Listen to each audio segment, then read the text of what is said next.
Sasu via Faizun saking Stolso MIPA 3 badhe nerangake pawarta informasi babagan ekstrakurikuler lan juara wonten semansa.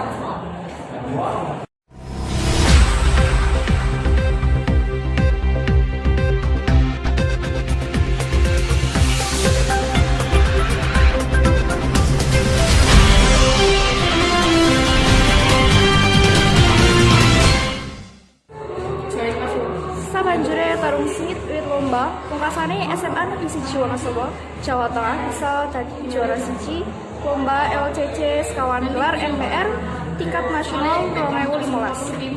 Final sing digelar ing 12 Agustus 2015 ing Gedung Nusantara Papat, Kompleks Parlemen Jakarta. SMA Negeri 1 Wonosobo bisa ngalahake SMA Negeri 1 Mojokerto, Jawa Timur, lan SMA Negeri 1 Ciumas, Banten.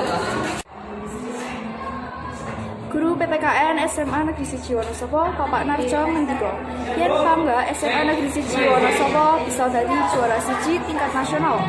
Sadurunge mangkat ing Jakarta, para siswa LCC SMA Negeri 1 Wonosobo giat nglakoni latihan.